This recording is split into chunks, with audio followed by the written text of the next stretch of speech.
You good? Yeah, I'm perfect. All right. So I guess this will be my last point of the day that I want to talk about is the music. So the other day I did a show with Expressive Illustrations. I was hosting an open mic, and they were asking me to go on and perform, and I was like, all right. I waited to the very end, and then when I went on, somebody came to me at the end and they were like, mind you, this is the vibe of the event. I know he wasn't trying to be offensive or nothing, but he was like, yo, man, you went crazy up there, bro. I thought you was about to do like some Lauryn Hill or like some Erykah Badu type vibes. And I was like, nah, bro, yeah, I don't do Shea Butter Rap. Like, nothing against none of that.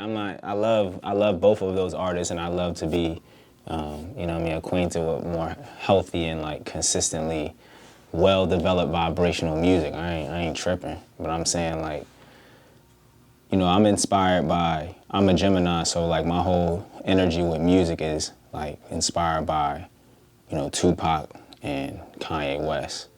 And like, my whole thing is about telling my story, like you said, through the poetry, but also having like a duplicity, like a dynamic of like, yo, you don't want to hear this way, or you might not look at things like this entirely, but like I'm gonna have to let you know that that's how it is though.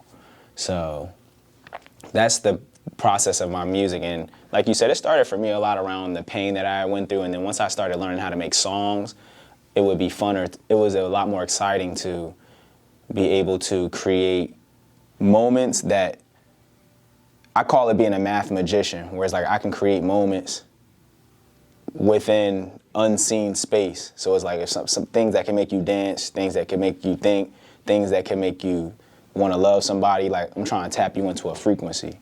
So like now my new music project that I'm working on, because all my music is also about collaboration because of the duplicity element, and because business is my first love about music, is, renewing and giving people their rightful ownership of their music. That's important for why I even started my music journey, is like it all ties into why I create collaborations, because I like to put myself in that Birdman, DJ Khaled, Diddy position for it to be on business, but also adding value to it with music.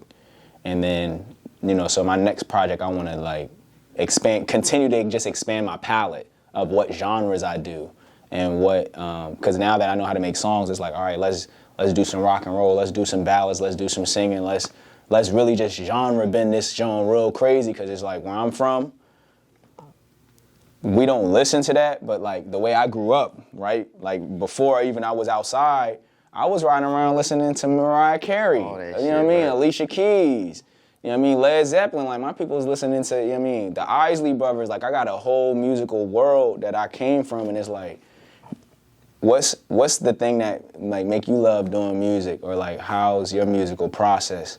You know what I mean? I'm about to rap to you again, I'm about to rant. So I'm still all right, we're gonna start like this, right? Duality is real big for me too. I really started music for the poetry. Like that was the purpose, right? It was like you did the music for the poetry. For the poetry. Okay. I'm like every real shit I got to say, I would say it and I mask it in my poetry, right? But I need more people to pay attention. So let's make some shit to get people's attention. Now my music and my poetry is so far different. I'm having fun, I'm bragging and boasting. Like I come from the school of Wayne, right? So when I'm rapping, I'm barred the fuck up. I want you to know I'm barred the fuck up. But I also been writing for a long ass time, so I know how to make songs. I started doing music 2 years ago. So I didn't have no already set sound.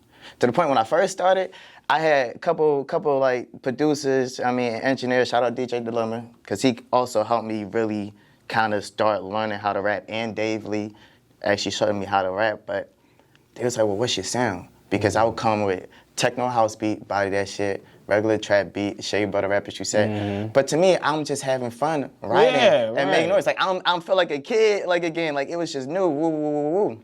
So then it started making sense to me. It's like, okay, we tough at this shit. What are we actually doing? Like, what's the purpose? So now with this new music shit, like I got Oak Hill Towers. And it's probably my favorite song I ever made because it's the first time that I'm talking like real emotional shit, real life shit, and it's a bop. And I've been trying to learn how to story tell because I can rap, right? Like when it comes to just rapping, I don't think too many people fucking with me. But storytelling, not just bragging and boasting, is like like what I'm trying to get to now. Boom, so the process, right? All I do is filter and sit through different beats. People send me some beats, I'll be on YouTube, and I can just sit, listen to beats for like hours. Hours, bro. I'll just keep rolling. But then once that one beat play, oh, it's raps. Boom. And it just come. I just write and it's just done. So then I just spend the time learning that shit. So when I go to the studio, knock it out. But I'm still developing the process. Like I said, man, I'm in Rapper University this year too for me. I learned how to rap the first year, learned how to put songs together. Now I'm learning the business side and just even being independent, which is, you know, and you're doing this on a larger scale. It's fucking hard work. So I'm learning that and just learning how to keep putting real shit into my music and not just have fun with it, you know? Yeah, and I think I was listening to, because I was going to jump right into what I thought about the interview. So I was watching this interview from Akon, and I had been disassociated from listening to Akon for a little bit because of just stuff I had just seen with social media. And like, but I was like, you know, I guess I just matured, and I was like, let me take an opportunity to see what he's talking about, because he was on a platform related to business. So I was like, you know, he getting money. Let me see what he's talking about. And then he made this statement where he was like, you know, I always wanted to do business. I went into music for business. And like just now how he's land developing and real estating now, it's like he's doing that for business. It's not that he said, it's not that I don't love music, and it's not that I don't love, you know, my people and providing things for people, but these are businesses for me. Mm-hmm. And so it made me think, I'm like, he was around T-Pain, Lady Gaga, and like other well-established, well-known artists, and he always made sure like he made like money. Like he always made sure he did that. And I was like, actually, now that I think about it even more, he's probably one of the most affluent Africans and Americans that share that experience that people think of all the time, where it's like, he literally was African, poor, know nothing, all of the elements, culturally diverse, multiple languages, African. Then he literally is LA, Atlanta, New York, rapper, stardom, American dream, African American. Like he has that full experience of both.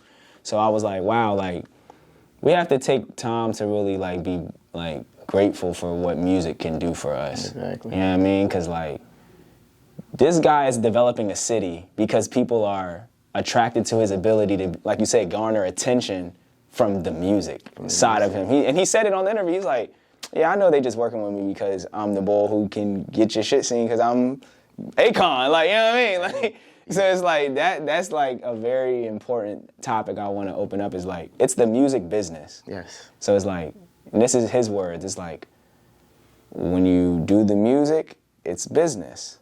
When you make the music, it's business. When you put it out, it's business. It's like all pretty much business. It's not even really like mainly the music part. It's really all business.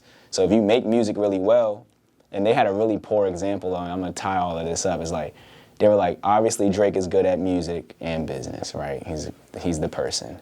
So then they're like, who's just as good at doing music, but who's good at doing business but not as good as music?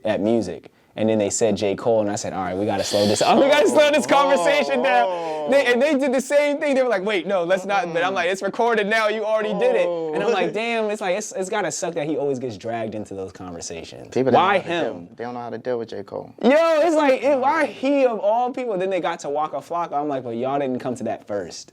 Right? Because Waka Flocka will openly be like, yeah, I'm on this business. My music is just a vehicle. But J. Cole really care about his music, so it's so crazy how we always drag him into the, he's not as good at music. And it's like, damn, like, is that the truth? Like, but I just wanted to throw that whole idea at you. It wasn't even a question. I just wanted to get your perspective on music. Because, I feel as though being new into the music industry side, I meet a lot of people, and I'm fortunate enough because I've been doing the poetry that, like, I didn't have to just start. I was doing COVID in the apartment, mic, da-da-da, but then after COVID, I got to go to studios and meet people.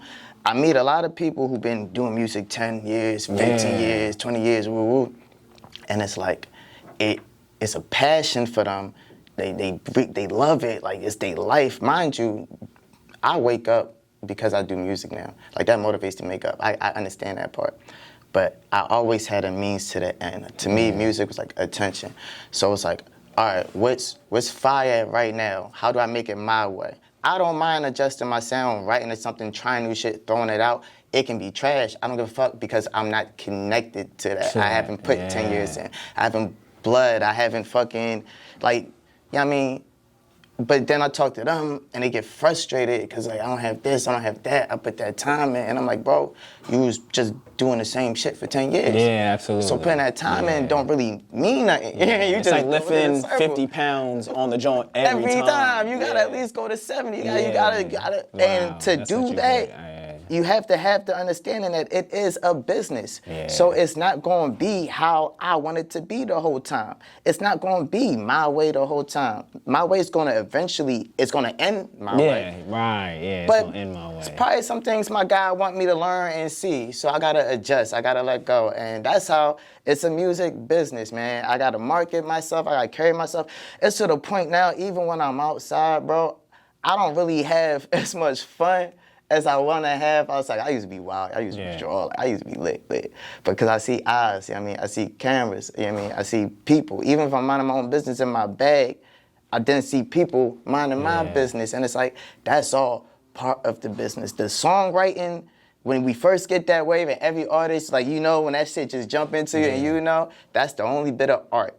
Once you decide that I'm gonna be a professional musician, the only time we get to have for ourselves and our art is when we initially write it. Once we start painting it and fixing it so we can sell it, so we can push it, it's not ours. It's now a kid, you know what I mean? So send that bitch out and forget about it and work on to the next. No, that's what shifted, what you just said.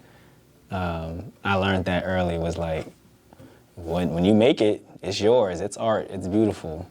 The moment you put it out in the world, it's just not yours no more. I learned that, John, a long time ago. And that helped me a lot. That helped me a lot, like you said, to be able to put things out and not be so attached to them. So, you know, before we get out of here, I like to always have like a close-up moment, like bring in the camera and then just have you just expound on, you know, things you would like anybody to know or places they need to find you or just, you know what I mean, to basically get myself off camera and, you know, give you a moment. So that's good? That sounds good. All right. And then we're going to take a couple pictures.